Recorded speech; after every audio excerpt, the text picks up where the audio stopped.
Bonjour.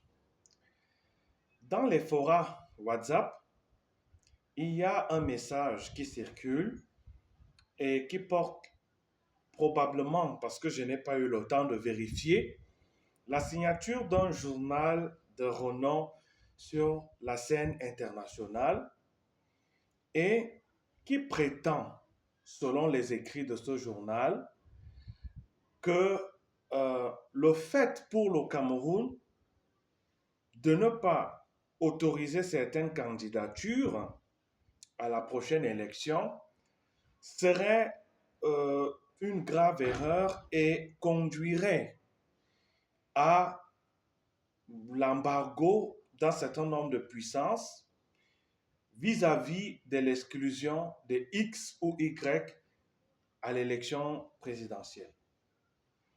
Avec tout le respect que nous avons pour ce journal qui a été au cœur de l'information de l'opinion publique à la fois nationale et internationale dans l'évolution politique du Cameroun, nous voulons, par cette petite vidéo, revenir sur le concept de souveraineté. La souveraineté d'un pays ne se négocie pas.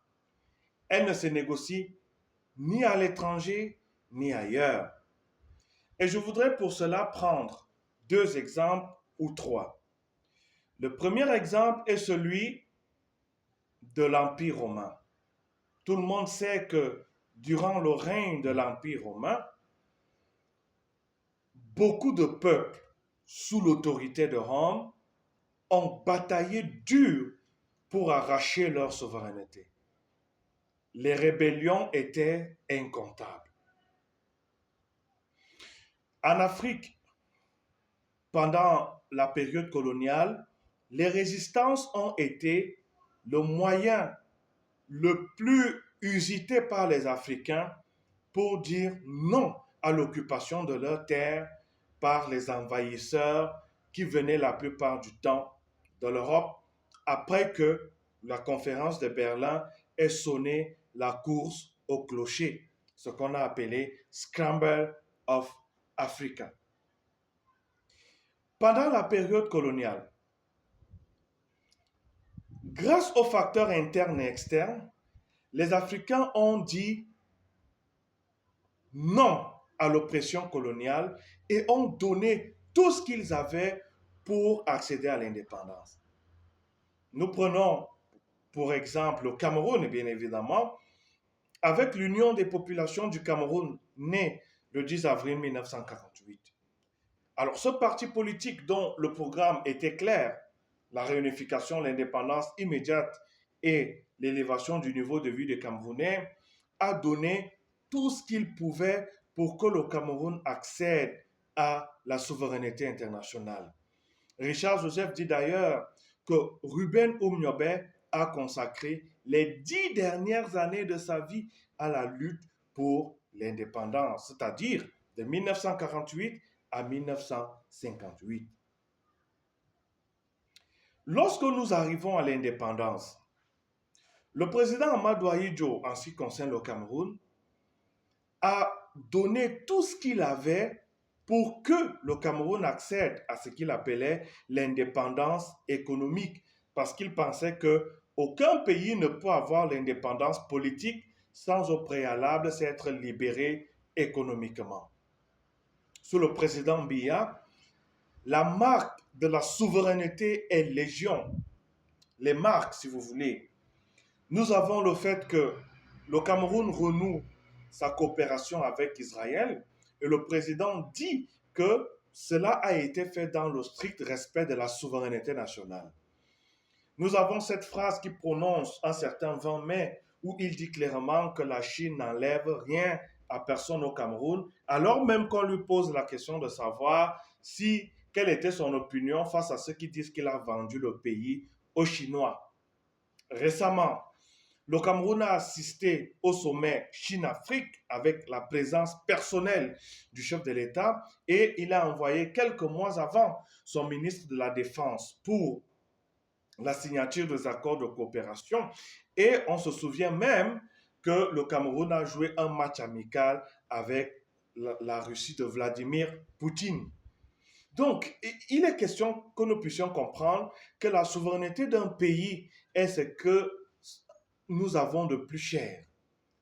Ce que le Cameroun a de plus cher, c'est sa souveraineté, c'est son indépendance. Alors, comment comprendre qu'aujourd'hui, plusieurs années après l'ère du précaré, qu'il y en a qui pensent qu'ils peuvent, par leur influence, dire au Cameroun ce qu'il faut faire à X moment ou à Y autre moment. Je crois que le 21e siècle est le siècle où il faut que nous apprenions à nous respecter. Les signes sont clairs et sans ambiguïté. Nous avons le Niger, nous avons le Burkina Faso, nous avons le Mali, qui sont des États qui se disent il est temps que le principe de souveraineté soit pris à sa juste valeur. J'ai oublié de citer le Maroc, dont on ne parle pas beaucoup, et l'Algérie, qui sont des pays qui sont en train de magnifier à l'échelle du monde le caractère inviolable de leur souveraineté. Je voudrais donc, pour ma modeste contribution, pour conclure, dire aux Camerounais qui vont plus ou moins écouter cette vidéo que la souveraineté d'un pays est non négociable. Quelles que soient les ambitions personnelles que puisse avoir n'importe quel Camerounais, le péché ignoble et impardonnable à ne pas commettre, c'est de tronquer la souveraineté du pays vis-à-vis des intérêts égoïstes. Parce que un pays qui échange sa souveraineté contre un poste, un Camerounais qui échange sa souveraineté contre un poste privilégié, n'est même pas un traître, il n'est plus Camerounais. C'est pourquoi notre mission la plus immédiate est de sauvegarder notre souveraineté, que ce soit chez ceux qui vendent les beignets, que ce soit chez ceux qui vendent le poisson, que ce soit ceux qui gèrent le Cameroun à un niveau élevé. La priorité des priorités, c'est de garder la souveraineté de notre pays. Parce que si nous perdons notre souveraineté, ça signifie que nous sommes des esclaves. C'était ma modeste contribution. À bientôt.